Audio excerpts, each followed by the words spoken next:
They came to me after the game like, "Pro, we need your gloves, we need your cleats, we need your jersey. What y'all talking about? I need this to go.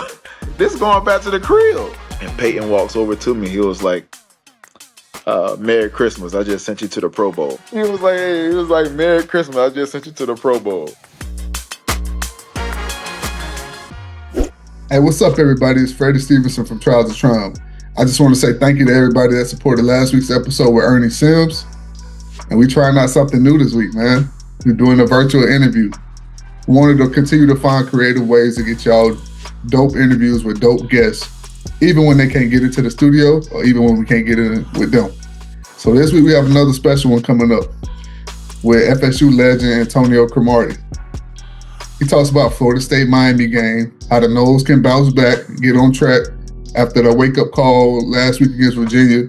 Talks about his journey, his roller coaster journey, and how now he's using his expertise, his wealth of knowledge to give back to the next generation. We experienced a little bit of audio issues throughout, so y'all bear with us, but this episode was far too good for us not to give it to y'all, so we hope you enjoy. But first, I'd love to take the time out to thank our sponsors. T1RX, Indie Atlantic Films, and Concord Coffee. But that's enough of me talking, man. Let's get into this episode. First year at Florida State. Yeah, man. It was just, I mean, you know how you, like I said, I felt better. I was better in every else, but the mental part of it, it was just grasping on understanding the defense and the concepts of what Mickey Andrews wanted. And like I said, I came in as a receiver. A lot of people don't understand that I came in as a receiver and switched over right before fall camp. So when I switched over, it was like, okay, I got to get used to this. I've been learning offense all season, but now I got to go switch over and play defense. So that part of it was the mental aspect for me, understanding exactly what the coaches wanted from me, so I can go out there and go do what the hell I need to go do. I mean, first time I ever got in on defense, I got a pick six against Duke. It was, that was my very first time getting in like on defense was a pick six. I mean, it was just a point of just getting used to how Coach Andrews wanted, because the speed part wasn't a problem. That was the easiest part. And then honestly, just learning technique. The technique that he wanted us to play, I was just an athlete. Just all right, cool. Who you need me to cover, I can go cover. But there are certain ways that he wanted certain things played, and I just had to grasp that and understand that. Dog, I wasn't no big tackler, bro. I wasn't no big tackler, man. They talk about, man, go hit that 250-pound Greg Jones running full speed. Man, shoot. I remember the first time I had to go hit Greg Jones, bro. I whiffed. Man, I ain't lying to you, bro. I whiffed. Then, boy, I got cussed out so bad, bro. Then, like 3 or 4 plays later, they throw him on like a little flare route, and I get off the block, bro, and I try to go throw 200 and all 17 pounds into him. Bro, man, I felt like I hit a damn brick wall. Made the tackle. Made the tackle, but bro, I felt like I hit a brick wall, bro. I looked at Coach Andrews, he up there excited and all. I'm like, man, bro, this shit hurt. Boy, this hurt. This is what tackling feel like. I gotta tackle back like this every single time we play a game. But nah, it wasn't like that though, man. But freshman year was good, man. It was just a learning experience and understanding the expectations of what Mickey Andrews wanted out of you. Just having him as a defensive coordinator, man, I didn't like him. I ain't gonna lie to you, bro. I did not like Mickey Andrews at all. But the love and the knowledge that he had for the game, while my freshman year, bro, I wanted to fight Mickey Andrews, but you couldn't resist the knowledge and understanding of the game that he had. And he grew on me uh, heavily, just from a standpoint. Like Mickey Andrews can cut you out on the field, but off the field, he ain't nothing but a big teddy bear. You know, he loved on you. Always invited me to the house with his wife and everything, man. And those are things and the memories that you always share, and I always remember. Just for being around him my freshman year, man. He was hard on me though, but it was just his expectations of what he wanted out of me that he ended up bringing out of me my sophomore year, and then I ended up tearing my ACL my junior year. I want to go into that process, man. Tearing your ACL, you talk about it all the time. You getting drafted and never starting it down there at Florida State. You going into your junior season and expected to have a huge role, and then you tear your ACL in the off season. Kind of walk me through that process. Of, what's in your mind, the rehabilitation process, and what decision you ultimately gonna make about coming back to Florida State or not. Damn, boy. Honestly, bro, going into my junior year, it was basically me being up for Heisman, me being up for Thorpe Award. I was already a preseason All American. I was already on the list for the Thorpe Award, and I was also on the list for the Heisman. Um, and to then tear my ACL, one, it was humbling because I was not humbled at all. Well, I would tell you about myself in a heartbeat. It was a very humbling experience just from a point of tearing it, but that's also I drew closer to God during that point with Clint. But my rehab, I had a goal set. My goal was to play by Florida. People don't understand. Like I tore my ACL July 13th. I had surgery on July 21st of '05. I was back practicing before Halloween, full go practice with a knee brace on. So 3 months. So I had 3 months. I think we were get ready to play for Clemson. I was trying to play versus Clemson. We went up to Clemson, and then the Florida game I was trying to play, and definitely the first inaugural year of the ACC championship game I was trying to play.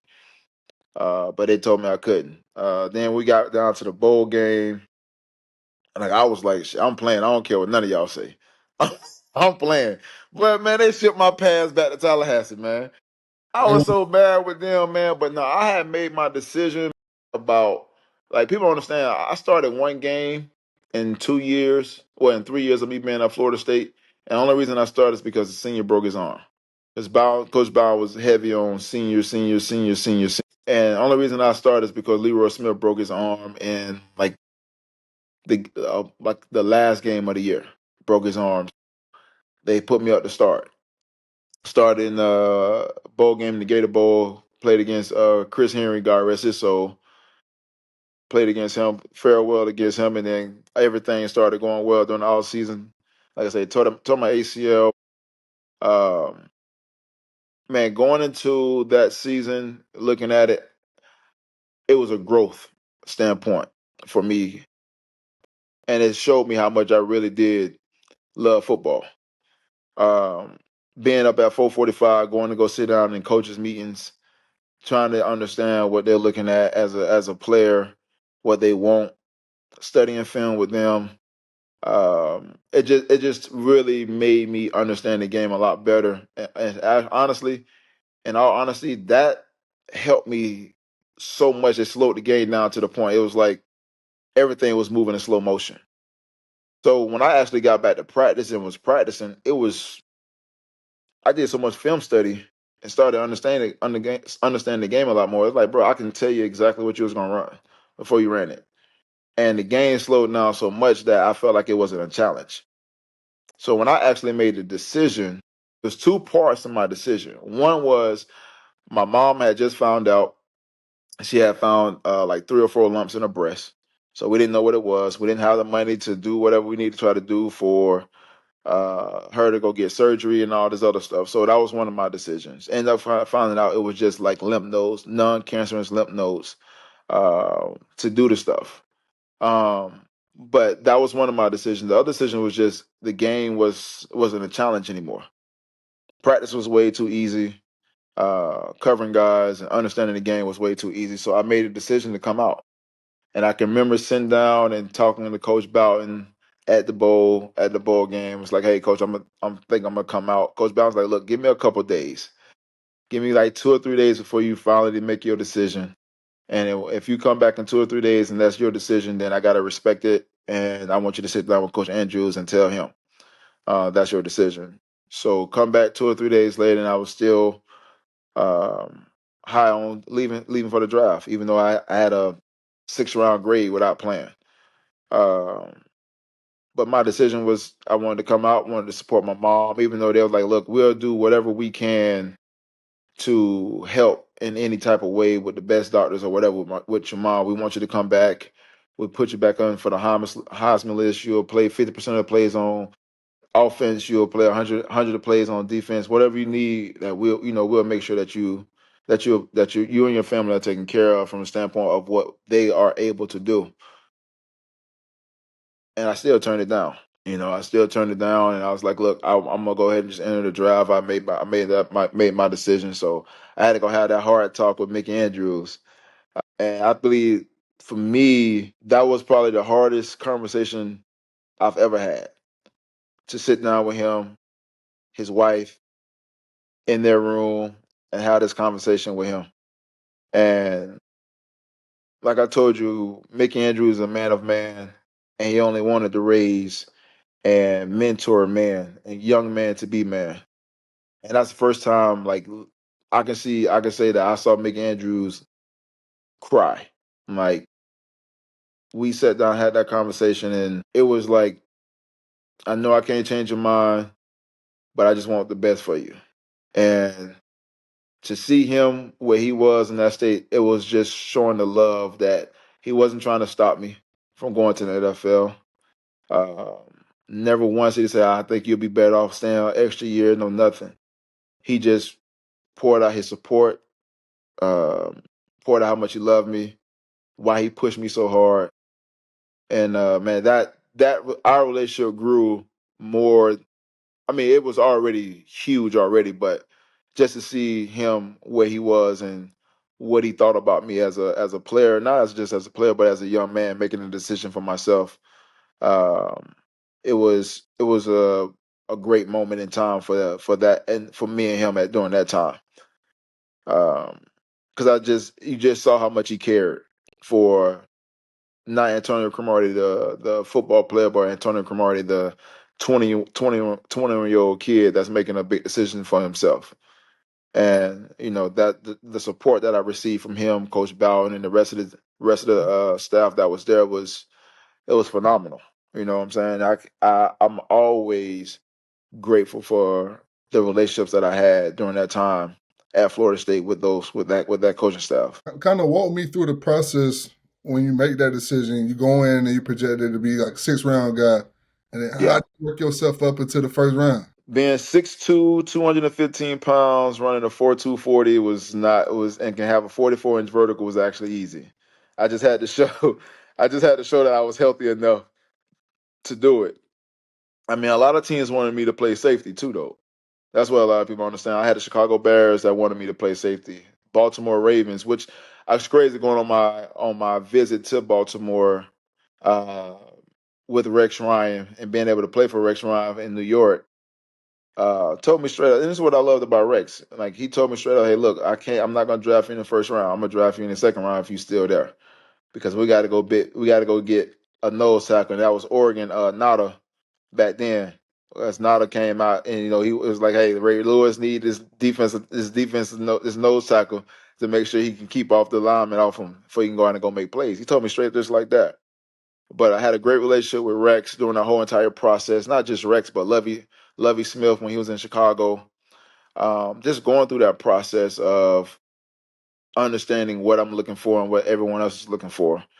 And like I say, the measurements and everything else, the potential of what I could be is what really got me in the 1st round.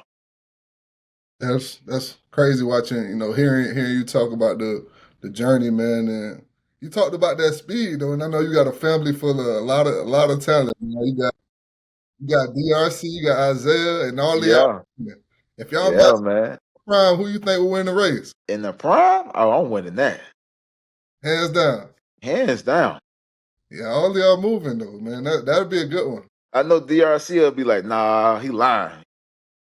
In the prime, it was. I put it like this: it was nobody faster during my prime. It probably was nobody faster than me in the league. I don't care what nobody say. Ain't nobody. It was a point I used to play games with receivers in my prime. Just all right, cool. I'll let you run past me. I ain't gonna play you anyway. I'm just gonna play the ball. I wanted you to run past me, and then I would sit there and act tired. Like you. I done ran probably nine routes, and I'll sit there and act like I'm tired just for the quarterback to throw the ball to my side. Those are things I used to just. That's those things I used to do. Yeah, But not it good. was just fun, man. Yeah, now people forget you. Like we didn't even get into this part of college that you were an elite track athlete too, man. Like really. And people don't understand. They just think it was all, man, listen, man, it was, and I even take track seriously. I used to go to track practice once a week. Hey, So imagine if I just went to track practice. And my boy over there now, Ricky Argo, he's over there as the assistant coach over there now. He was my teammate. He was my teammate. He'll tell you Crow ain't take track seriously. He'll tell you that to your face. I used to come once a week. so you don't think it's ever because you see the guys now that play in the league, the ones that can run, they now like Tyreek Hill and some of those guys, they'll try to like flirt with track a little bit, and some have flirted with trying to get into the Olympics. That was never a thought of yours. No, no, man. Heck, nah. That was too much running for me. That was too much running for me. Like, but if you challenge me, I'll go out there. I can give you a 45 easily. Back then, I can give you a 45 easily. And if I really trained, I probably would have ran 44 easily. It was track was easy. It was just something to do, get me away from mat drills when we had mat drills back in the day. So that's the real reason why I ran track. I ain't want to do no mat drills, boy. Nobody, man, Hey man, I used to be on that bicycle while them boys was on that while them boys was doing mat drills because I had track practice. for real, In my 3 years there, I did mat drill once. crazy. Now I was always, I know ours wasn't as intense as y'all. Like we did with Jimbo, we did the 4 quarter drills. Yeah, I was always one of the people, once we do it in the cold part of the year. I think y'all did mat drills inside, right? So we in the did cold, mat drill at Tully Gym. okay. Yeah, so we would do the 4 quarter drills outside. So you don't get warmed up, right? You pulling something, man. By the time I got to my junior year, they're like, Jimbo come to me, hey Freddie, you feel something? Chill, we need you for the season. So I was See, like, hey, but this what people don't understand. See, when that whole 20-hour rule changed, you got to think y'all couldn't do nothing before 6 o'clock.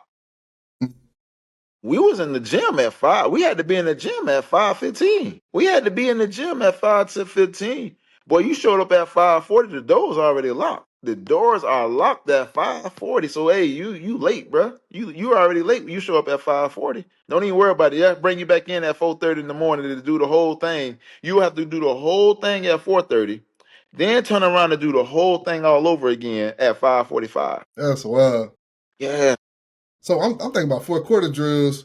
Cause Jimbo, when we was under him at the state, he would talk about starting practice over, but then them people out there watching about the 20-hour rule and all that. So there's really only so much he can do. we Like, had what's the 40 hours, like had? but we had 40 hours. I didn't had a practice that started over. Full practice. We damn near 2-3 periods away. Defense ain't doing what they supposed to do. Offense ain't doing. Boy, we started the whole practice over. Went through warm ups and everything. Man, shoot, boy. That's why I be like, man, y'all got it. These kids got it too good. They don't understand that that extra 20 minutes. I mean, that extra 20 hours that they used to have during the season. Man, all right, you'll be out there. You'll be out there to 9 o'clock. Crazy. Yeah, and I'm glad. I'm blessed. The one thing I know for sure, I'm glad I didn't have to go through none of that. No, We used to, hey, man, we and about to, this did y'all have to do any disciplinary in the stadium, run stadiums? yeah, we would. Like I remember I came No, in. I'm talking about running real stadiums.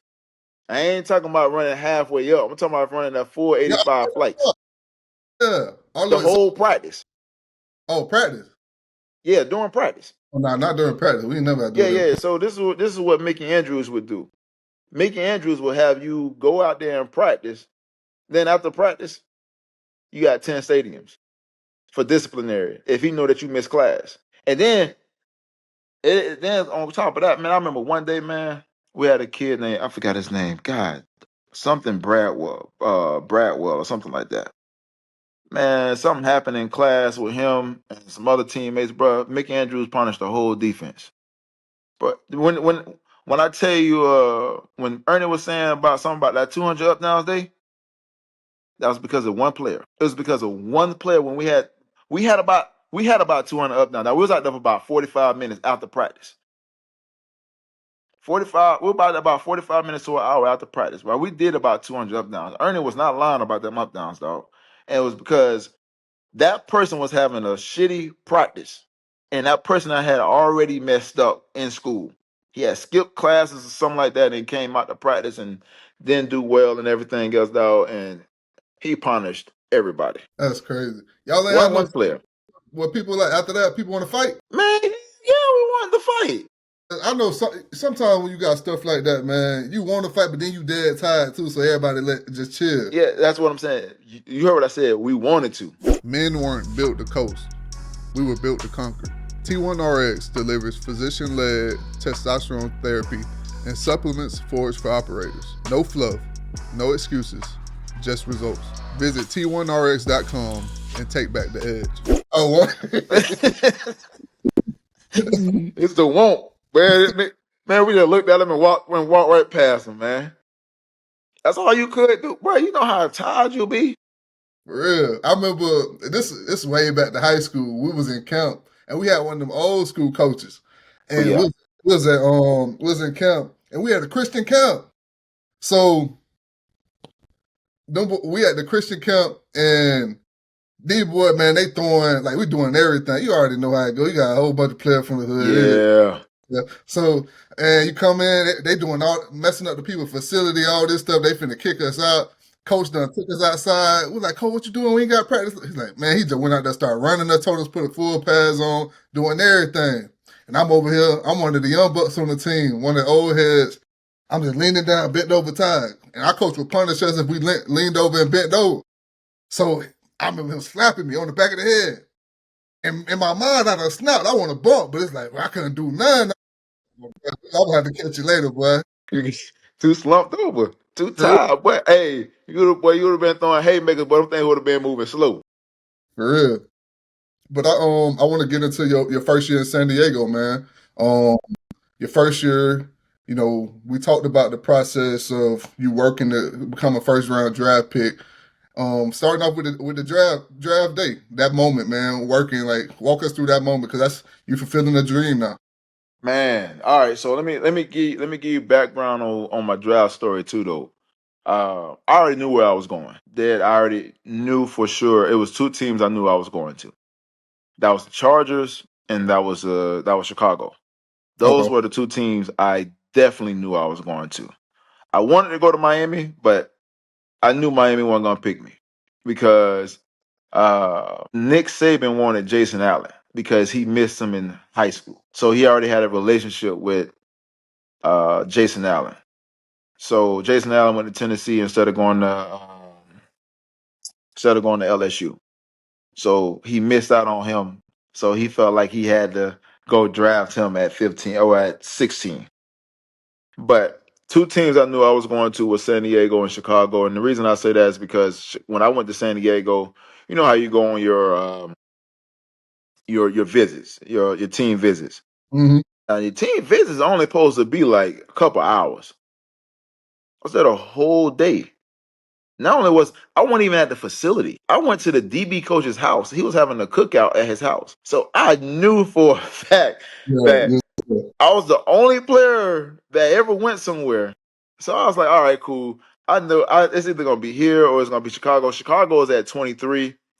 That year, Chicago actually tried to move up in the draft. And the way I knew it with Chicago is because I remember one day they came on a in-home visit. Like they came on a visit at the Tallahassee, and we sat down and ate dinner.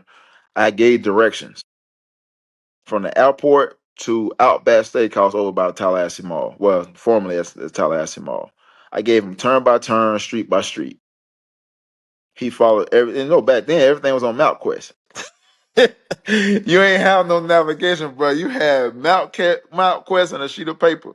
Yeah. So I gave him turn by turn directions, and he was impressed. And he was like, I can have somebody like that on my back end. Sure enough, he tried to trade with Miami at 16. And Miami asked who they was going after. They didn't tell him, so they didn't trade the pick. So honestly, I could have been in Chicago if Miami would have traded that pick at 16 instead of San Diego. So when San Diego drafted me at 19, uh, when I got drafted at 19, as soon as I got drafted at 19, if you go back, Chicago traded out of the first round and went to the second round. and that's when they drafted Daniel Manning and Devin Hester. Okay, that's crazy. Hey, you hit like these are stories, and I didn't even know that. That's Yeah, that's dope. That's dope. So you get drafted. What's going through your mind? Even though you know where you going, it still is different when you get that call. yeah, man. It's that moment of when dreams and reality come together, right?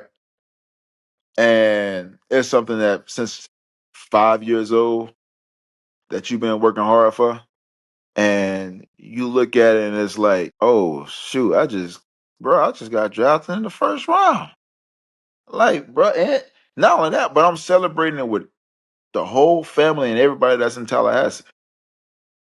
All right, because and like to have that moment with not just me, but everybody I grew up with, family, coaches, and to see that moment come through, man, it was. I still can't explain it. Like I still get like excited just talking about it because it was just I know how many people were involved to get me to where I was, right?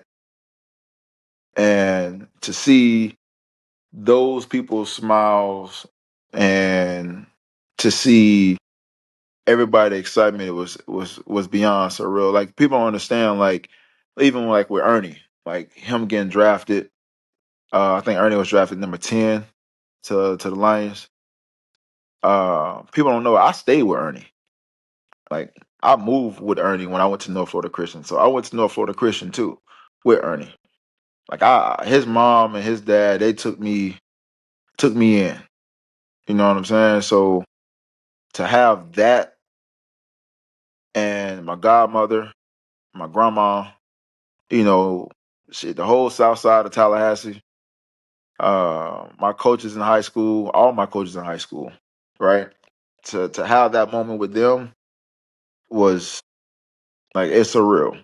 Just the hard work they put in. Yeah, I understand the hard work I put in, but to keep me out of trouble, keep me out of jail, keep me out of whatever, just from the circumstances I was in, it was surreal, right? Like you pay tribute to those people more so than, oh, I made it. Nah, it ain't me, it's we, because those people along the line helped me get to where I needed to get to, and like my mom, people don't understand. Like my mom signed over her rights for me to go to school to another school to my godmom. So if I can have a better opportunity, not saying me going to Rickers or anywhere else, I want to have a better opportunity, but I would have gotten in a lot more trouble just because I grew up on that side of town. So me moving with my mom signing over her rights for me to be able to attend that school and everything else was something that was hard for her to do, but it was she understood what I wanted to do also, and she understood my goals of what I want and my aspirations of what I wanted to do. So that part of it was huge for my mom to do too, my mom and my dad. So um, those moments and the people that I had around me was more important than me getting drafted. But it was just a point of just that sign of relief that they got me to the finish line of being able to fulfill the dreams I always wanted to fulfill. Coming into your rookie season, coming off of ACL the prior year, what was the process like? Of course, you went through the combine, you went through all the pre-draft workouts and everything, but this whole different level. So Yeah. what's it like, getting your body fully adapted to playing the full season again? Well, I had gained like 20 pounds, man. Yeah, I went to the combine like 210 or 208, 210.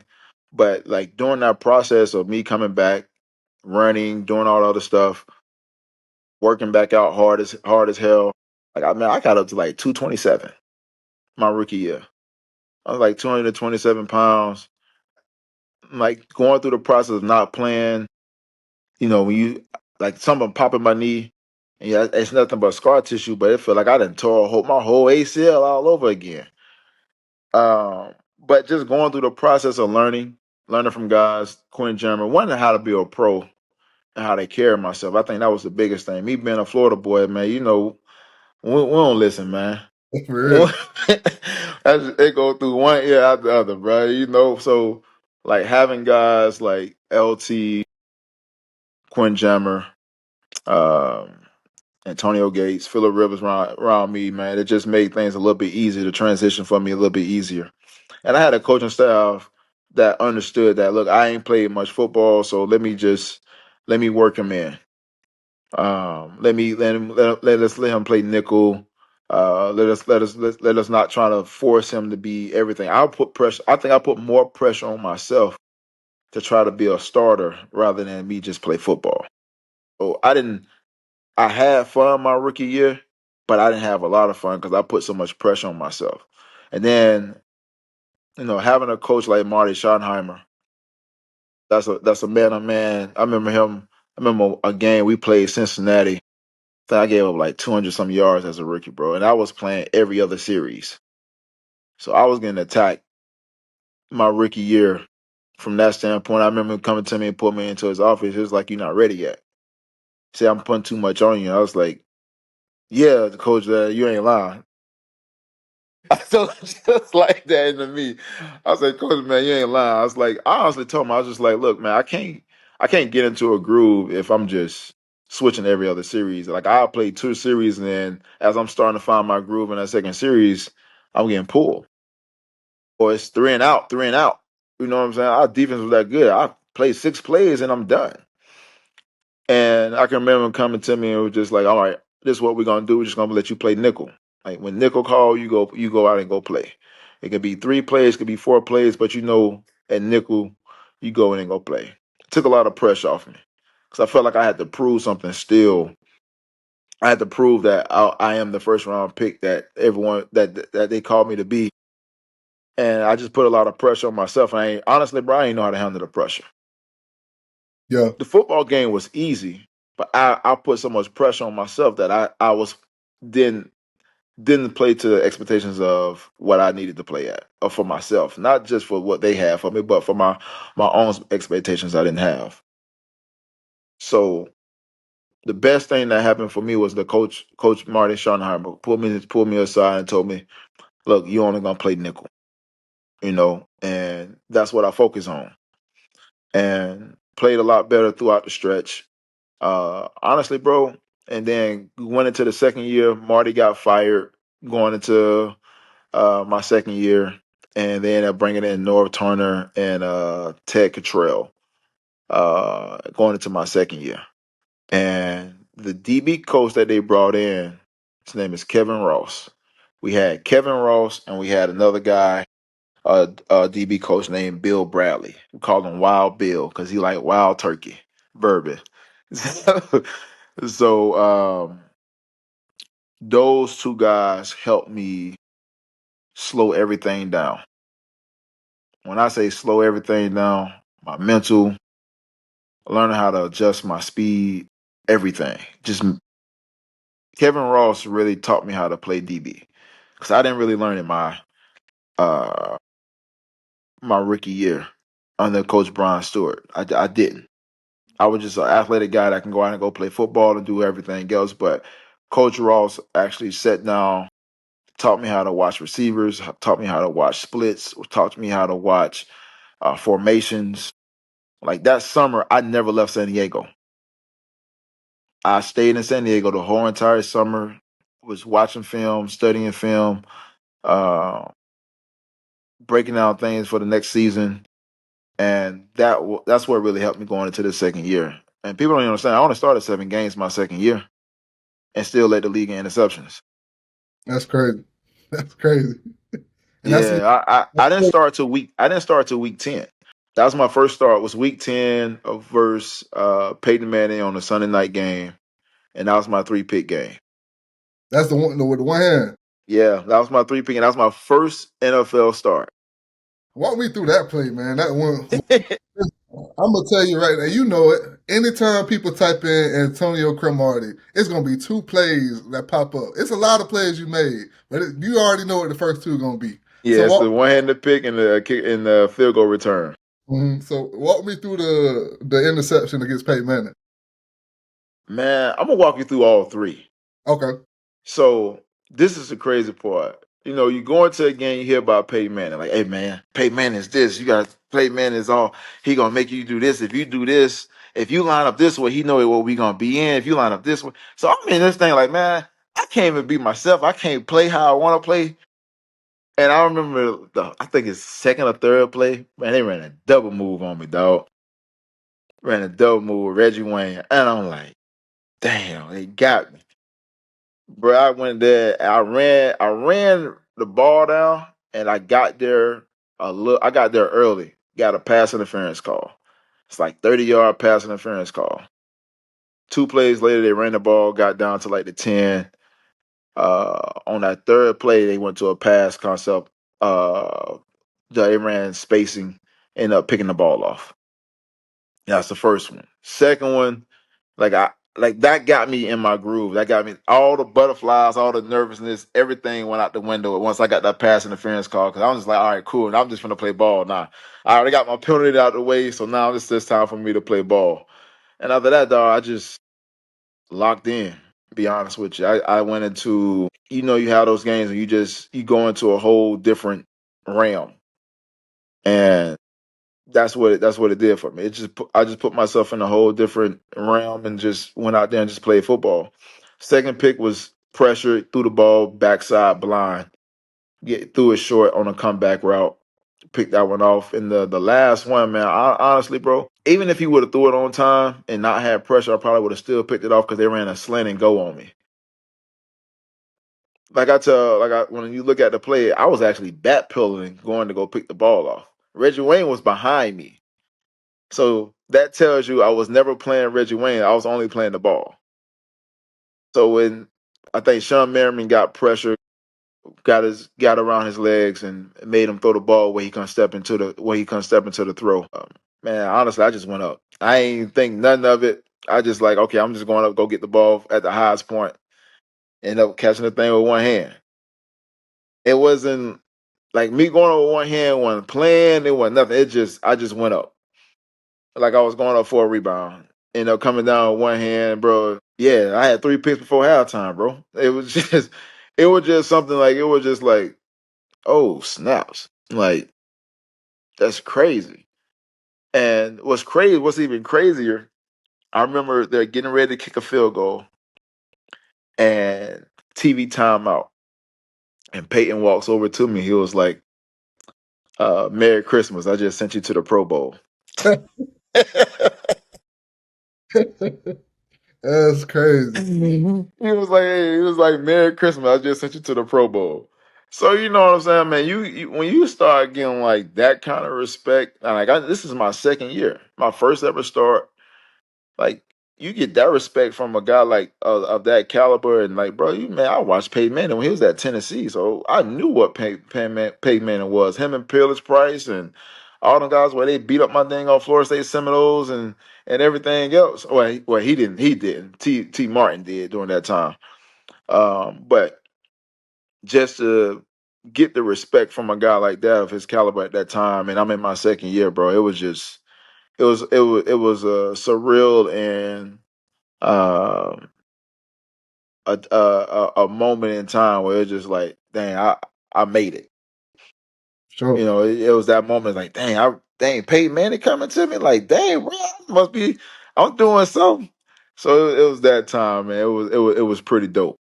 Yeah, that's legendary. I want to, of course, walk through the other moment too with the return. Man, all right, so let me give you a backstory on all this, like especially with how this, not even just leading up to the game. So let me give you a backstory on that. Um, man, I was going through some personal trial. Uh, a day before we were supposed to leave to go to Minnesota, got a phone call from my sister, like, hey, we can't find my mom. It was weird because me and my mom talked every morning. 5:45, that would have been 5:45 my time, would have been 8:45 her time. So being out in Cali. Talk to my mom every single day. Call, check in. Hey, babe, just make sure you up, go where you need to be, whatever. Didn't get the phone call that morning. It's kind of weird. I call, didn't get an answer. So we have that Saturday morning practice. You know that's we call it the walkthrough right before we go get on the bus, get on the plane. I get a phone call like, "Hey, we can't find mom." Like, what's? I was like, "Well, what's going on? What you mean y'all can't find her?" Sure enough, uh, her ex-husband broke into the house, basically kidnapped her, basically by gunpoint. Took her out to his family house where nobody really was, or whatever. And so me, honestly, bro, I wasn't getting on the plane. I got that phone call like from my sister, from my grandmother. Like, yeah, he got her. We don't know where he is. Whatever. Like, they don't know nothing. So I'm not getting on the plane to Minnesota. Like, I'm about to fly to Florida. I'm about to fly to Tallahassee. I had already called all my boys. Like, hey man, y'all go to the house and go get my gun. Y'all go get my pistol. Y'all get whatever y'all need. So I'm gonna be there in a second. Like, I'm about to leave and go on a manhunt. Honestly, man, my grandma is the one that talked me out of it. She was like, "Baby, nope, you don't need to come down." She's like, we got the police involved, we got everybody involved. We don't need you coming down, and then you going out here and you just throw everything away." Um, so I end up getting on the plane, bro. I'm probably I can't talk to nobody, so I'm on the plane like in tears because I don't know what's going on. So our head of security is with me, and they've been calling backwards and forth from the airplane phone, calling backwards and forth the day before the game, trying to get updates. They're not really getting any updates. We land in Minnesota. I get a phone call probably like 10 o'clock that night. End up finding my mom. She ended up getting away from the dude. Um, she was at the police station calling me, and she was basically just giving me the okay that she's okay, and got the okay. I was good. Still worried about her, but I was good because she was okay. And next game, and get that game day, that's what happened. The field goal return. It was to a point like it was right before halftime, bro. We didn't call the field goal return. That's the thing. I just went back. So the coaches are actually counting 10, and they're about to get ready to send somebody on the field because they don't see me in the back. So one of the Matt Wilhelm, linebacker, one of our starting linebackers, pointed to the back to the special team coach to let him know I was back there. It's like a 58 yard field goal for Longwell or whatever. I knew his distance like I think his average like right at 57, 58. So if he miss hit, it's either going wide left, wide right, or it's gonna be a little bit short. Kick it off, bro. Catch it. Trying to make sure I don't step out of bounds. I'm actually before the play. I'm back there joking with the refs, like, "Hey, if I jump up, what y'all call a penalty?" And they was like, "Yeah, we're gonna call a penalty. You basically go to that's basketball. We're gonna make sure the points count." And I'm like, "Man, y'all tripping. I'm gonna jump up and go see if I can go get it." I ain't have to jump. The ball fell down right to me, and from there, bro, it was just offensive lineman. I'm gonna outrun everybody else. Yeah. Get it and go. And once I got to the corner, I was like, "Oh, it's done." I see Eric Wardle, I see Sean Merriman, I see Sean Phillips, I see guys throwing key blocks. Man, I was like, okay, get this last block by Eric Wardle to get me to the end zone, bro. And it was just like, yep, it was just like that moment, like, dang, I didn't even think about the record. I didn't know if it was a record until after the game. They came to me after the game like, "Crow, we need your gloves, we need your cleats, we need your jersey." I'm like, man, nah, I need all that, bro. What y'all talking about? I need this to go. This is going back to the crib. It's like, no, the Hall of Fame one. I was like, what y'all mean the Hall of Fame one? It's like, Crow, you got a record. That's an NFL record. This is the longest return ever in NFL history. I was like, oh, so you telling me my junk gonna be in the NFL? Man, here y'all go. Y'all gonna be in the Hall of Fame? Here y'all go. Y'all can take everything y'all want. So I mean, like I say, man. going through that and then having that come out of it, uh,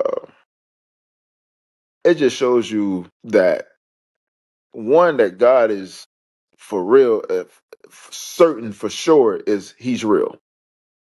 Cause bro, I was ready to throw everything away for my mom. I ain't care about the money part. I ain't care about none of that. I just wanted to make sure my mom was okay. And to get that call from her inside the police station, she called me from the police station phone. To get that call, to know that she was all right, was all I needed. Um, so for me, it was going to that game. It was I had it was some contemplating whether I was gonna go play or not if I ain't hear from her. And to get that phone call 10 o'clock, man, it might have been later than that. It might have been later than that because I don't think I went to sleep until like 1 o'clock, 2 o'clock in the morning, and we had a game at 2 or at 1. I'm gonna say at 12 because they on Central Time. It's a 1 o'clock kickoff, so we had a 1 o'clock game, well, a 12 o'clock game. So we up early in the morning at 7 o'clock. We can get ready to head to Westland. I ain't had no sleep Hey, because it was just the point of just being worried about her. No, yeah, knowing that she is safe, but still not being able to sleep like I want to. Yeah, that led up into that game, and that's what came out of that. Is the field goal return, and I just say that's just God working through, showing me that He's real. yeah, I always look at that play. Even when I watch it now, before hearing that story, I've never heard that story. So before I would always watch, I'm like, yo, I know you're athletically gifted, but I'm like, yo, how he kept from going out of bounds? I always watch that play, like, bro, people don't realize how freakish that was. Bruh, I was more like 6 to 7 inches away from the line. Yeah, it's crazy. Like that's the part of it. Like when you look back on it, like you say, like I didn't even know how close I was to the sideline. I mean, say to the out of bounds. I just thought I caught it and was able just to take off. When you go back, like you say, when you go back and look at it and they pause it to the point where you see where my feet is, where my foot is, you realize it's like, okay, how in the hell did he really stay in? Because normal people, that ball would have carried the somebody else out of bounds. How in the hell did he stay in? I still don't know to this day because I didn't even know where I was on the field. When I hear that story, man, I think it made perfect sense, like you said. Like I think it was God's way of saying, "I got you, Yeah, I got you." 99% of people, bro, just carrying them out of bounds, and you just even with that, like it wasn't no, oh, I gotta like you rolling over trying to hold yourself in bounds because that's yeah, what you're gonna do. You just caught it and just took off. I'm like, bro, that's freakish, bro. Off one leg, yeah. like that's like. But hearing the story now, it's like, man, like you said, that's no doubt in my mind, God, real. Oh, 100%. We would like to thank Concord Coffee for sponsoring this episode. Fuel your day with Concord Coffee, Florida's favorite local roaster. Whether you're grabbing a freshly brewed cup on the go or savoring a latte crafted by our skilled baristas, Concord Coffee is all about bringing you quality and community in every sip. Visit us at our Lakeland or Gainesville locations or shop online to get your favorite beans delivered right to your door. Start your day the Concord way, because great coffee isn't just a drink, it's an experience. Concord Coffee, where craft meets community. Make sure to visit concordcoffee.com to learn more. Your rookie year was the year that you guys lost to the Patriots in the The playoffs, Patriots. correct? Mm-hmm. Do you Yep. think y'all knocked the Patriots out that year? Oh, we won the Super Bowl Okay. because, and the reason I said that is because Indy had to come to us. We had home field advantage. We was 14-2 that year.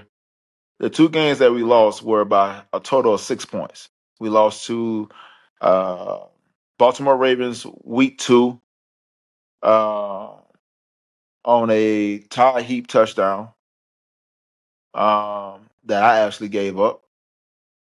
Um, and then week 5, I believe, because we had a bye week after week 2. We had a bye week 3. I think it was week 5.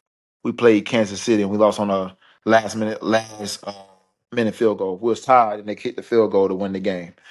in that season. So we lost by a total of 6 points in 2 games. And if there's a lot of aspects in that game that went into it, but when it's 6 minutes left in the fourth quarter, we get an interception, and our safety catch an interception, and he's trying to run, he's in traffic. If he don't fumble the ball, LT and Michael Turner at that point was averaging 5.3 yards a carry each. Mm. We're just gonna run the clock out. We already had the lead, and we're just gonna run that clock out, bro. And we would have beat New England.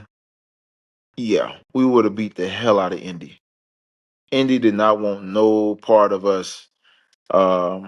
My rookie year. I agree. I was watching that. I was a big fan of that squad, man. And at that time, everybody wanted to see the Patriots lose, anyways. Yeah, everybody wanted to see the Patriots lose. And that year, it was crazy about it. That year, Indy beat New England and ended up winning the Super Bowl against Chicago. Yeah, and shoot, like you said, y'all to beat them, and Super Bowl was really the easiest game they played. They whooped them. That was easy. Yeah. That was sweet. I don't want to keep you on here too long, so I'm Nah, gonna you come. good, bro. Hey, man, listen, my kids are in school.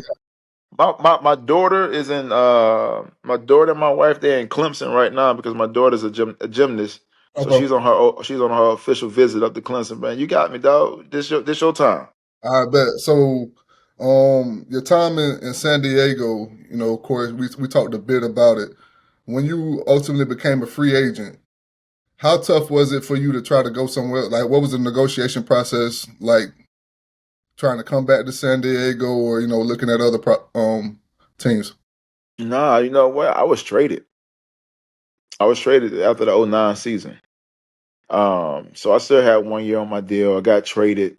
It was good that I got traded. It was good. It was time for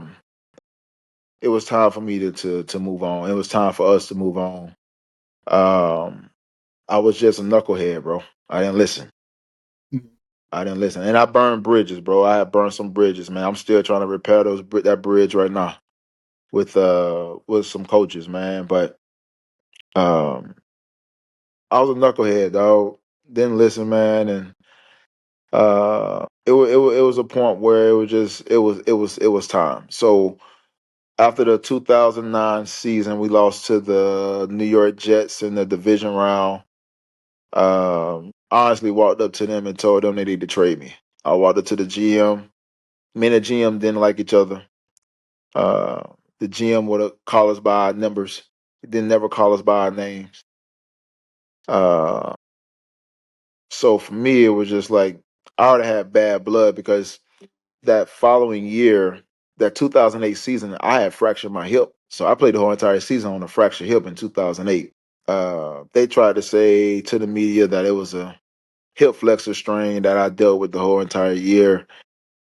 And just want being honest about it, man. I fractured my whole entire hip that year, and it just created bad blood for me going into that 2009 season. Because I was on the trade block then.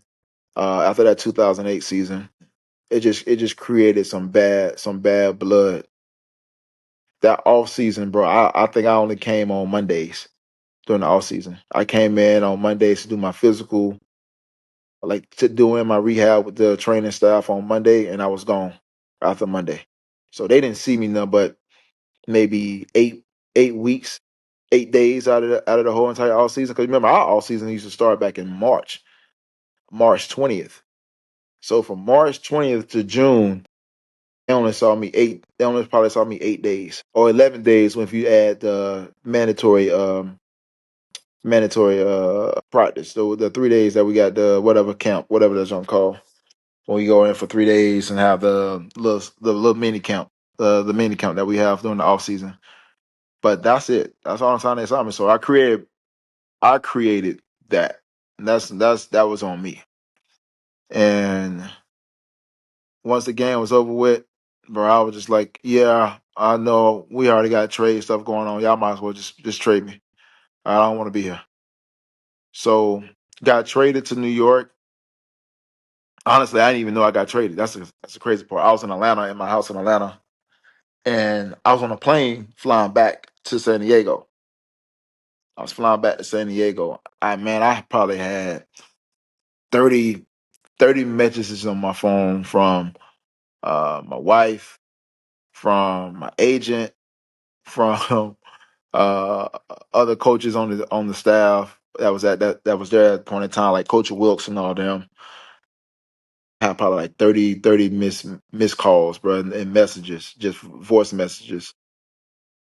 And once I landed, bro, I ended up calling everybody back. Called my agent first, and he was like, "Yeah, we just traded you to New York." I was like, "Well, shit, when did this happen?" I said, "Well, did I have any say?" I was like, "Did I have any say?" He was like, "Crow, you was on the plane. I didn't know."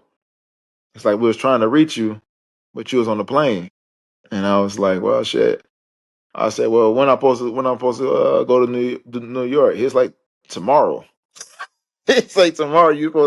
They gonna fly you from LA to New York for you can go up there and go sit down with the coaches, go through your physical, make sure everything goes as planned.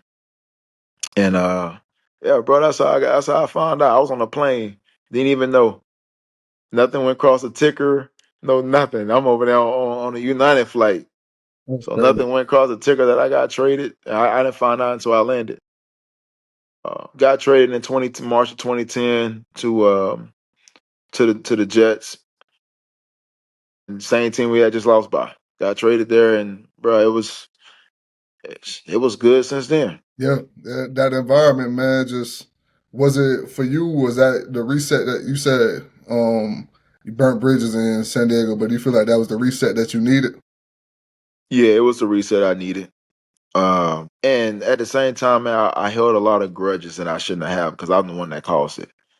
You know what I'm saying? Like I had grudges with teammates that I should have never had grudges with because the only thing they try to do was help. And when you look back on it, man, 25 years old, 26 years old, bro, you look at it and it's like, man, how dumb were you? You understand like exactly what you was doing. I didn't, bro. I thought I was doing it to help me and not knowing at the same time I was burning bridges. So and burning bridges with coaches that end up being head coaches, you know, and those are the things that lessons that I try to now instill in my kids. Don't burn no bridges. No matter how you may feel about somebody, don't burn the bridges because you never know where that person may be in 5 to 10 years. Yep.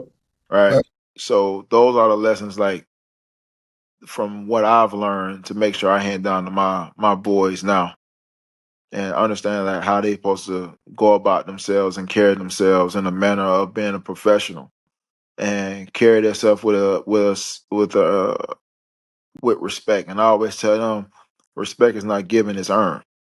You gotta earn everybody respect. You gotta earn your teammates respect. You gotta earn your coaches respect. And that's the way you handle your business and how you go about yourself and how you treat people. Like I think the biggest thing me being leaving San Diego, I think the biggest thing that it really taught me was the person who I want to be and how I treat people. Right, from the janitors to whoever, it just taught me a newfound respect for people, and that was my thing, man. From the cooks to everybody, it was just all right, cool. I'm gonna make sure I treat everybody the way they need to be treated. In a way, it's a respect thing, and it's a it's a gratitude thing too, because it could have easily been me being done in the league. Nobody could have wanted me. They could have put out stories about whatever, and I could have been done. So it was just a point of understanding the gratitude. And like I say, that happened in 2010. It's 2025, and I'm still trying to uh, build that bridge back with certain coaches just by us conversating, having those conversations, and me apologizing for the way I was at that point in time. It's still gonna take a while because when I say I burned it, boy, I burned it, shoveled the ashes, buried the ashes, and now I'm trying to rebuild from the beginning. Those are the things that when you get out of it, you understand what's important. Me having the way I was back then didn't help me where I am right now. I respect that. Sherrod got a high level of respect for you, but and you see it so many times in situations where people will play victim for problems that they cause. So I think as 100%. a man, like as a man, ultimately as a leader, man, you stepping up and taking the accountability for your wrongs and trying to make them right. That says a lot, and your kids gonna take it a long way. The athletes that you work with, they gonna take it a long way because some of us didn't always have those. For me, I had a pause, but I ain't have people that really knew sports on that side of it. I never had nobody that played Facts. sports at a high level. So there were certain lessons that they couldn't teach me. So now you that guy for a lot of the kids coming up. And so I respect you, just ultimately manning up, man. I got former teammates that still blaming people about really situations that they was wrong in, and they won't take accountability, man. Yeah, Um, I know how it is. I respect it for sure. In New York, though, I remember like the time with you and Revis, you guys. What's the mindset knowing? Because you know in the league, teams gonna scheme you up, throw away from you. Hmm. And they know you a lockdown corner, but now you got a guy on the other side. So now like, shoot, you got to throw at one of us. You got to. Yeah. Man, honestly, bro, and they still didn't throw. What's crazy about it, bro, they still really did not even throw at neither one of us, but they had to. Um, man, Reeves was Reeves, dog. Like, I always say, man, the way that dude work and practice elevated mine, elevated the way I wanted to practice. Like, that's just what it was. I thought I practiced good when I was in San Diego, but seeing the way that he treated every single one-on-one rep, every single rep there, even just technique wise drills, it was just different. And when you see that, it's like, damn, okay, I gotta step up my game. I gotta do this. So for me, I think through it all, he made me a better pro and the standards of how you want it to be. Um, like man, you go into games, it really didn't matter if he was on number one or if I was on the number one receiver. It's just a point of how we're gonna play it. And whatever was called, what was called, how we played it, shit, that's how we was gonna play it. But people don't understand, like when I got to New York, bro, I really had to relearn how to play corner. I got spoiled, right? And what I mean by that is when you got guys like Sean Merriman, Sean Phillips, Stephen Cooper, Jamal Williams, Jock Cesaire, Igor Oshansky, Luis Castillo, first round guys throughout the whole entire front that can get to the pass rusher, bro. You just like, oh shit, I'm finna count in my head 1001, 1002, 1000. Oh, the ball out, I can go get it. That was my mentality in San Diego. When I got to New York, it was a little different. We didn't have the pass rushes of like that. Like we had great guys, Calvin Pace, Brian Thomas, Chris Jenkins, even though he got hurt. Sione Puha, uh, we had some guys, but the way that Rex created pressure was through the secondary or through certain things. I mean, we had Bart Scott and David Harris, and we had a field general in the back end, Jim Leonard and Eric Smith. Those two guys, when you talk about football IQ, football, Jim Leonard was our quarterback on the back end. So when you playing with guys like that, you understand we got guys doing truly, honestly, the true dirty work, and we had a great nickel dog named Drew Coleman. Can play. He could have played anywhere on the back end.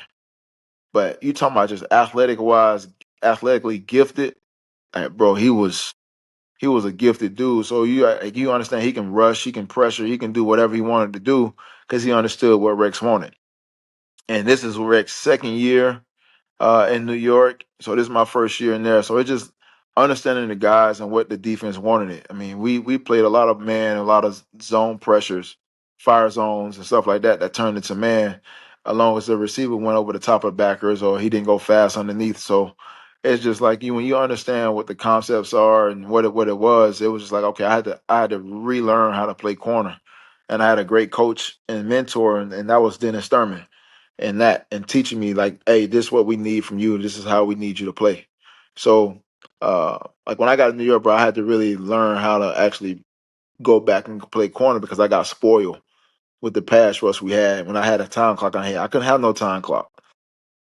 couldn't have it unless we created some type of pressure.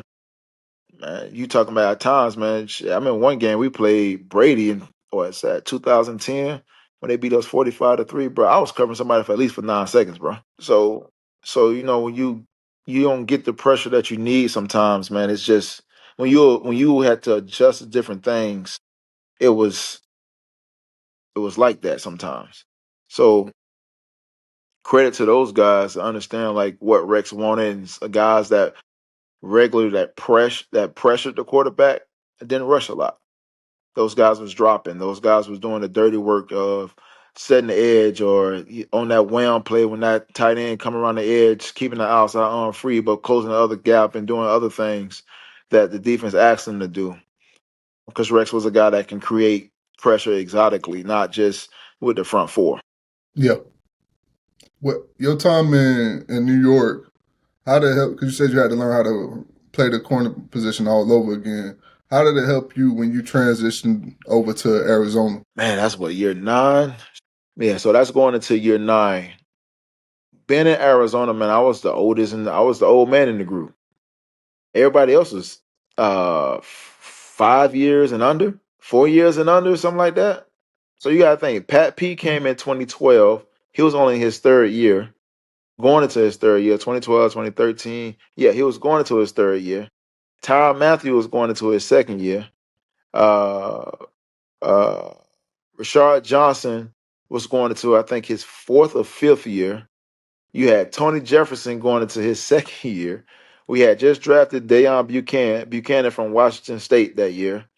Uh, who else did we have on the back end? Oh, we had uh played at Auburn. God dang it, I can't even remember his name.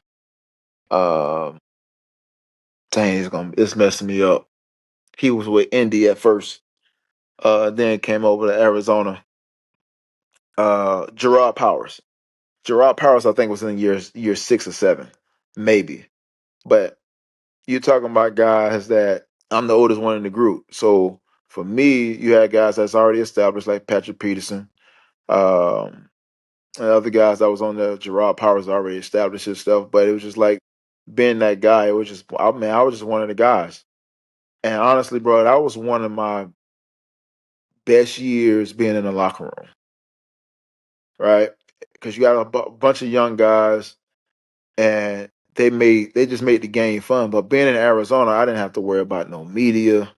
I ain't have to worry about nothing but football, Mm-hmm. right? Because the media in Arizona is nowhere near New York, right? It's like, for me, it was like me being back in being back in San Diego. Not a lot of media coverage, not a lot of big media. So I was just able to just focus in on football, not have to worry about how I got to talk to this person, how I got to talk to the media, make sure I say my words correctly, say something. You know what I'm saying? It was just football. And honestly, man, that was one of my best years playing ball. It was just one of my best years playing ball. And being in New York, being a part of that, just the leadership part of it, and understanding what guys are looking for, and understand what the coaching staff is looking for, and trying to make sure guys understood from that standpoint. But you had a lot of mature guys that understood exactly what, at that point in time, what Todd Bowles wanted. So playing for him, man, it would just make the game was just easy. Playing for a guy like Todd Bowles, and I was back with my DB coach again, from San Diego, Kevin Ross. So he was in Arizona. So that transition for me was really easy, because he was just like, "Crow, we just need you to do what you do. We got Pat Pugh on the other side. We got you. So just do what you do." Then the following year, you back in New York. Back in New York, Reavers just came from New England after winning Super Bowl. So having that tandem back was good. Didn't have a great year that year.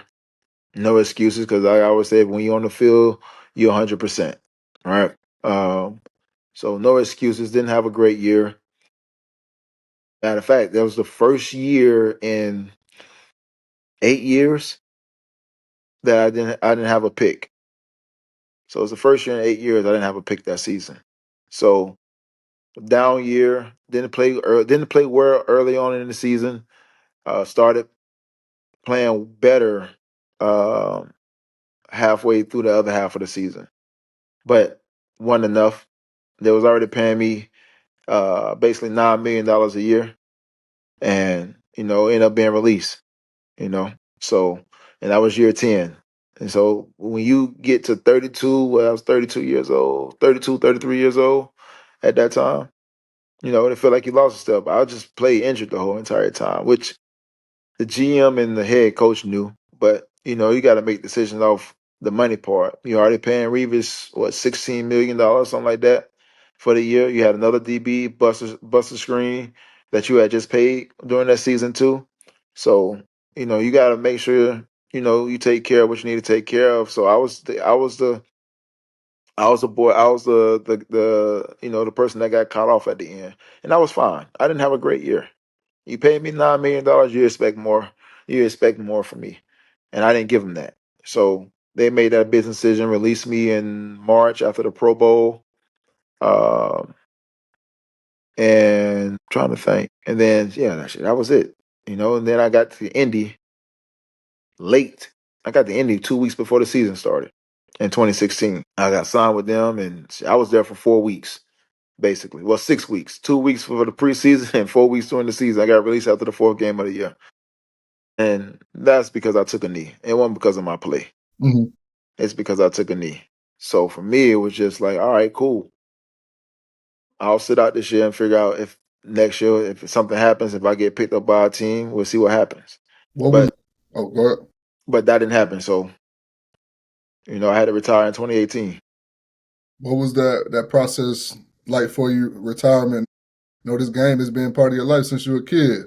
How was it dealing? I feel like it's one of the toughest transitions, man, because we can people can some people downplay it, but man, it becomes a part of your identity when you've been doing something for so long. At some point, I'll say this: I've been retired for 7 years, and I'm still trying to find what. Right, that transition is hard, man. I've been through depression. I've been through suicidal thoughts. I've been a bad husband during this time. I've been a bad dad during this time. Um, have things gotten better? Hell yeah. But the depression part of trying to find who you are without football, I think is the most difficult part. I think that's why I try to tell my kids now is, and any kid that I've coached, the biggest thing y'all got to understand, find something outside of football that you enjoy, right? Don't let football be your identity. I made football my identity, but I knew I was more, but I just couldn't find out what the hell what else I wanted to do. And like I tell people all the time, I think Jimbo the most because I wanted to get in coaching. He's one of the first coaches that gave me the opportunity at Texas A&M, and I was there for 2 seasons, man. But that definitely didn't work out because my mentality just was different than everybody else. And what I mean by that is it's you understand what the game was giving you, right? And when the game is giving you so much, you want to give back to the kids as much as possible.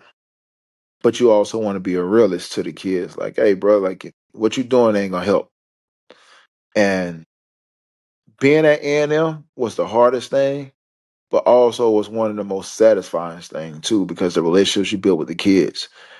And the thing that the reason I'm not coaching now, I mean, I got some knuckleheads that want to talk about me in a way that's gonna stop me from being a coach. But over the 2 years that I was there, the relationships I built with the kids, man, I still talk to them today. I got one in the NFL, Jalen Jones, that's at Indy. I'm still mentoring. It's just a point of like people understand it's the mentorship that goes into it. And that's the part of a lot of coaches don't like. Me being a former player, having success, my reach to kids is totally different than everybody else.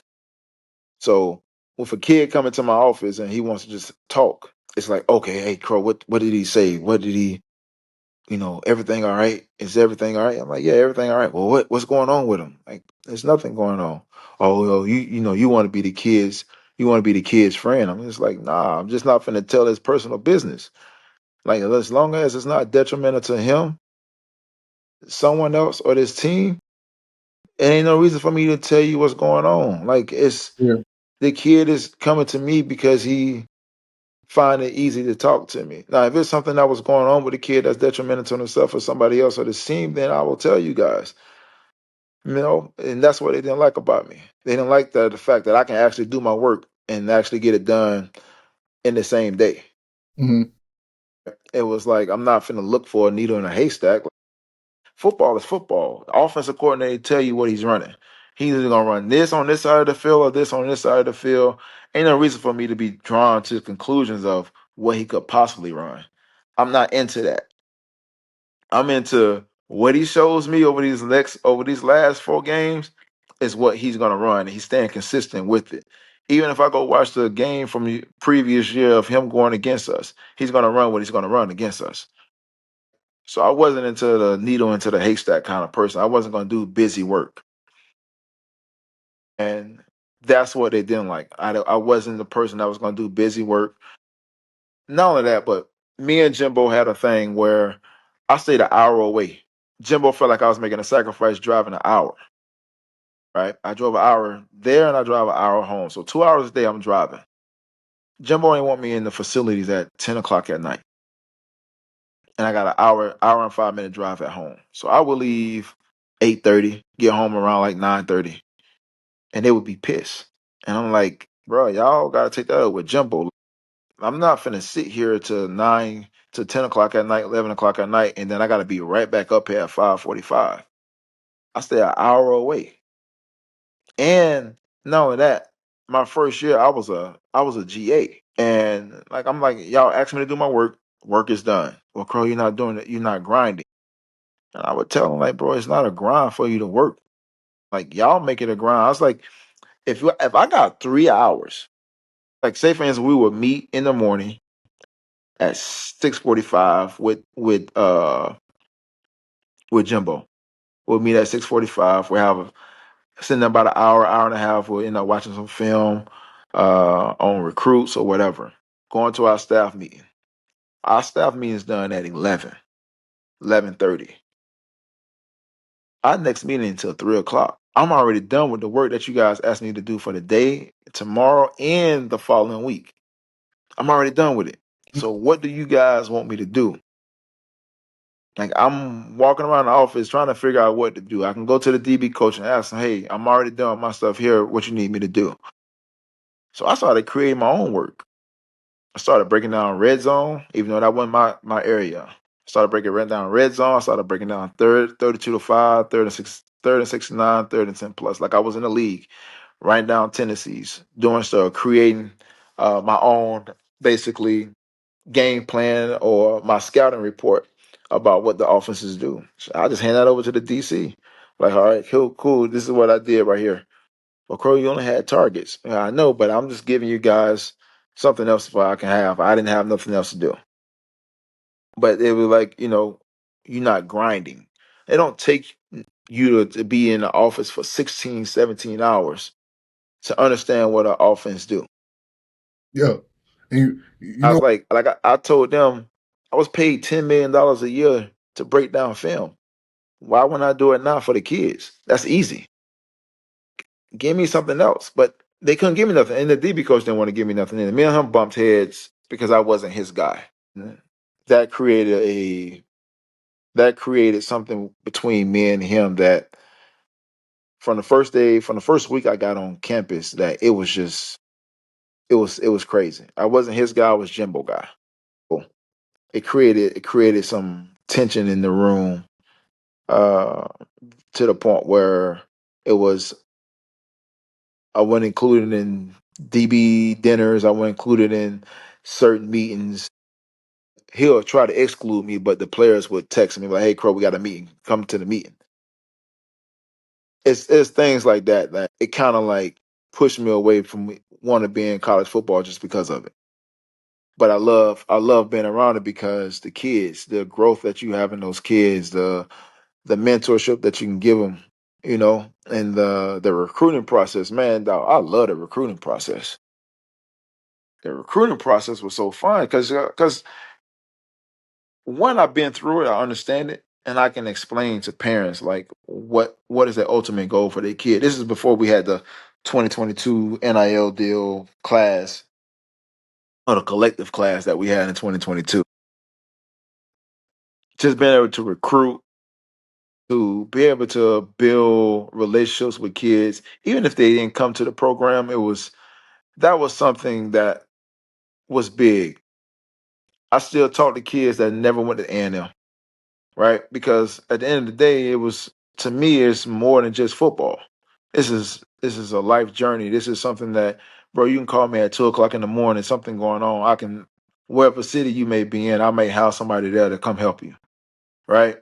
It's letting them know that they got support, real support, because you'll get coaches. Man, we want your son here. We're gonna treat your son as one of our own kids. We gonna, our job is to make sure that he has success not only just on the field but off the field. You hear that, but when the kids on the campus, it's a totally different story, right? And to me, I don't play about that, right? That's one thing I didn't play about.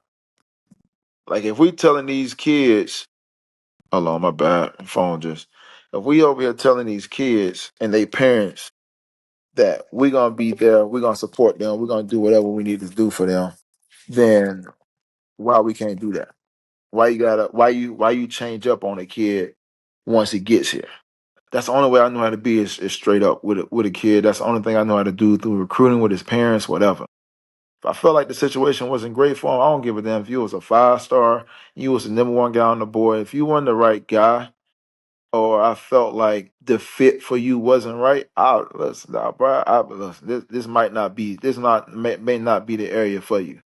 I'm gonna coach the hell out of you, but I'm just telling you, we got this many DBs, we got this. If you feel like you want to come in and compete, because I believe you can, I want you here, right? Got to be honest with kids, because once you're honest with them, they may not like what you say, but they're gonna respect it at the end, and they're gonna be like, you know what, dog, coach, man, I know you say this, but this is where I want to be because I want to be around you because you've been honest with me. Everybody else is telling me, oh, I'm gonna come in and start, I'm gonna come in and do this, but you're the only one that's been honest with me. And I'd rather be honest with a kid and let him make his own decision than try to persuade a kid to try to be here because this is supposed to be the best place. Yeah. All And what right. what I'm hearing, because I watch you from afar. Like I got the opportunity to connect with you from a few, and I truly believe you called the coach. And what I'm hearing now is you see it not just in sports, but in any like organization or we've got a lot of different egos involved. I see a situation where your anointing makes a lot of people uncomfortable. And Mm-hmm. you can't help what God put on you, you know. And what you stand for bothers a lot of people because we know, in not just in coaching, but in a lot of different industries, a lot of people had to compromise a lot of things that they stand for in order to get to the top. So when they see somebody that gets through the door a little bit easier, is anointed in this different area, and is not willing to compromise, they're gonna stand all 10 toes on their principles and values. It bothers some of them. And one thing I'm a firm believer in is no man can stop what God got for you. No, 100. I say this. I say the same thing. They can delay it, but they can't stop it. Yeah, can't. And for you, I know you way older than me. You way older than me, man. Bad job, dog. Hey, now you acting like Kevin Hart. Now I'm you tripping. acting like I'm tripping. You older than me, but you could have just said, I, "Damn." I'm tripping. You older than me, but man, stuff like this, man, I feel like we brothers, we supposed to lift each other up. I know it can be discouraging because it's something that you called to do. I watch you. You know what I'm saying? It's something that you called to do. Even people that's on top of you, like ahead of you, like I may have a higher position, they can see it on you. That's why they be so intimidated. You be like, why they bothered by me? I'm on a lower position because they see where you going. They see where you going, and you didn't have to, you ain't have to compromise like they did to get there. But it's on you. I just watch you from afar, working with your athletes, and just the passion that you got for it, and it's something that you've been gifted to do. And they can't. They may try to stop it, whatever the case may be, but what God got for you, He got for you. And I think during this time, ultimately, God's working on you. He's allowing you to grow and develop during this time. And when it's time, that call gonna come, man. You can't run from it. You can't miss it. Like for you now, we talked about the coaching side, but how does it feel for you, man?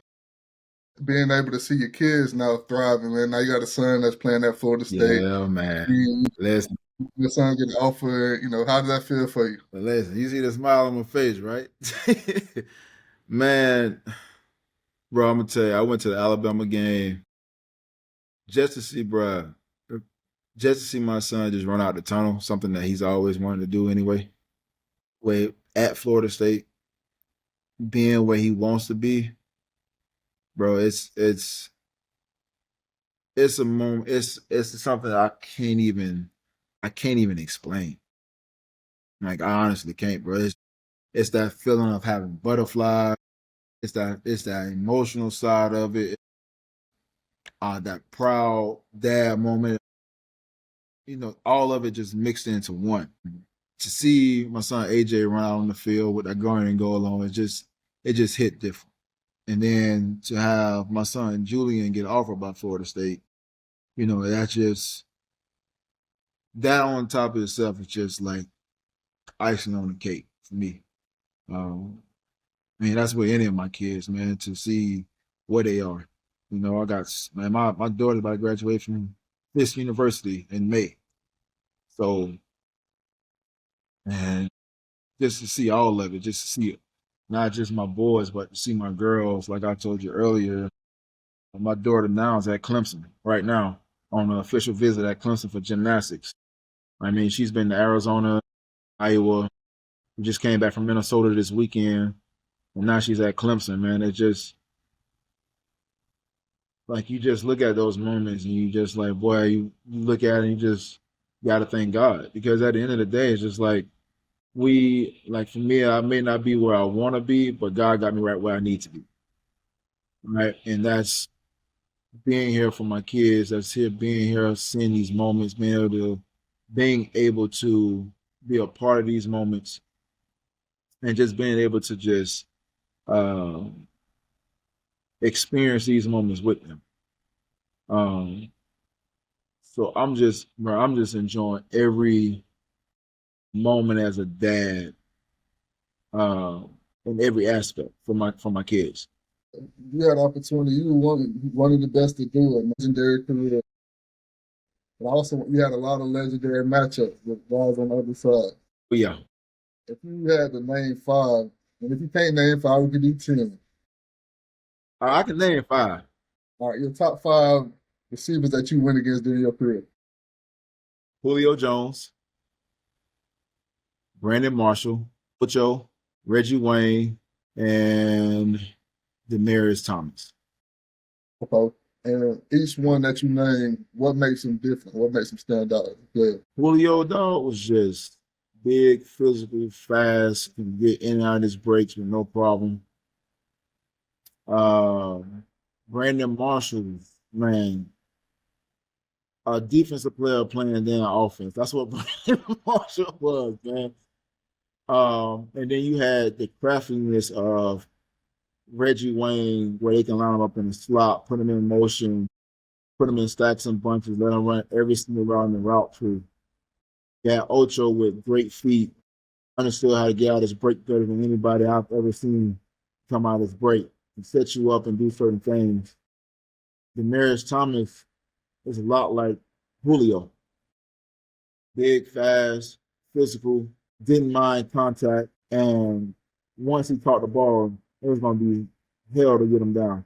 Those are my top five guys that I've faced up against. Now I have other matchups that I liked. Top five, it was them two right there, them five right there. Okay. So we done with the interview, but I'm gonna try to, if you don't mind, maybe like in the next 10 minutes, because I know the outside noise is kind of kicking in a little bit during that first part. Yeah. You want to start back with would you mind starting back with the Miami UVA, going over the UVA game, talking about the Miami matchup, and then just speak. It probably take like 10 minutes. No, you good. Let's go. All right. But see what time we got, 9:53. So I'm gonna be talking like we just pulled up. Man, I appreciate you pulling up on us, man. Man, always. No, I got you. How you feel about the game last week against Virginia? I'm gonna say this. I knew it was gonna have a problem. Like I said many times, just talking about this game. Anything that ended in a 5, and we had to go out there and play on the night game, we've lost. 95, 2005, the 10th anniversary. You got to think about this: 2025 made the 30-year anniversary. So anytime we've played UVA with the year ending in a 5 in a night game, we've lost. But I felt like we didn't execute well on both sides of the ball. I felt like once we got punched in the mouth, 14-0, it's like, oh, now we got to play. And yeah, we fought back. We did what we were supposed to do, but there was so many missed opportunities on the offense side of the ball, and missed opportunities on the defense side of the ball. And I just felt like my breakdown from a defensive standpoint was we didn't execute well, we didn't tackle well, we didn't stand our rush lanes, we didn't contain the edge as well as we should have. And I just feel like at that moment in time, we just needed to play a lot better. How you feeling about things going into what I feel is the best rivalry in college football, Florida State, Miami? How you feeling about the team coming into this? Oh, this is where NFL stars are made right here. 100%. This is where NFL stars are made. You come to Florida State, you go to Miami, because this is where you become a star. This game right here makes you a star. Like, these are the games that's circled no matter what the records are. This is a game that's circled on the schedule. Miami and Florida. Those are the two most important games. And we know every game is important, but those two games are more important than any other game just because bragging rights. You playing against your peers, you're playing against your guys that you went to high school with, you're playing against, guys that you've played against throughout your high school career. And it's just bragging rights. Right? It's the big time bragging rights. Like I always said this. Miami was more of a respect game because you were trying to get your respect. And the Florida game was a hate game. It was more hate towards Florida than anything, but you wanted to beat the hell out of them, but you want to earn your respect against playing against Miami. We knew what that game was going to be like. And then you think about when you play in this game, man, you got to think about the greats that's played in it from Warren Sapp, Michael Irvin, Sean Taylor, God rest his soul, Ed Reed, Antrell Rowe, Jonathan Vilma, Vince Wolford, and all those guys, Buchanan in the secondary, Devin Hester, and those guys. You know what I'm saying? When you go on the offense side, you had Andre Johnson, you had Reggie Wayne, you had Frank Gore, Willis McGahee, Clint Portis, and all these guys on that side of the ball. I mean, on that team playing in these games. And you go to our side, man, you got Dockett, you got Peter Boulware, Michael Boulware, Andre Wadsworth, Dion, Jalen Ramsey, Xavier Rose, Ernie Sims, Derek Brooks, and all these guys on the defensive side, and the same thing on the offensive side. We got guys like Ward Dunn, Dalvin Cook, and all those guys, Jameis Winston, Rashard, Snoop Menace, Peter Ward, and all these guys is playing these teams, man. You just think about the NFL caliber part of it, what's on these teams. And when you look at it, man, it's just like, this is the game that you want to play in. This is the game that you want to be a part of. This is the game that you want to watch. It's the NFL caliber talent that's on them. And that's what that was all about. This is where scouts wanted to come to this game because they knew there was going to be 20-some guys that was going to be getting ready for the draft that next following year. So this was the game that everybody had their eyes on. I don't care about no other game. I'll be honest with you. Ain't nothing like no Florida State-Miami rivalry. Nothing like it. And that's the beauty of it. Like I got pissed because College Game Day was leaving this week, but I was thinking, man, we still gonna have more viewers on this Miami Miami Florida State game because of the rivalry. I don't care about no Alabama Vanderbilt. I don't care about that. Everybody gonna be looking at this game. So this is where stars are made, and this is where your team is made too. This is where this can be a turning point for your team too. And when you have turning points, I mean, us coming off this loss, which I think was actually good for us, because it could be a point of it humbled us. We thought we was better than what we were. We didn't take teams seriously, and this put us to a point now and make us a little more hungry. And I'm kind of glad it had it early rather than late, because it gives us an opportunity to still go out and still fulfill the goals that we need to fulfill. Of course, we're talking about your journey. You had a legendary career. I want to start off in the beginning, man. What was it like, coming up in Tallahassee? And at what point did you know that you could end up being special in the game of football? Man, growing up in Tallahassee, man, it's just, I grew up on the south side too. So for me, it was just like, it was force at everything. I didn't care about nothing else. I cried when they went wild right, wild left. I cried as a jit.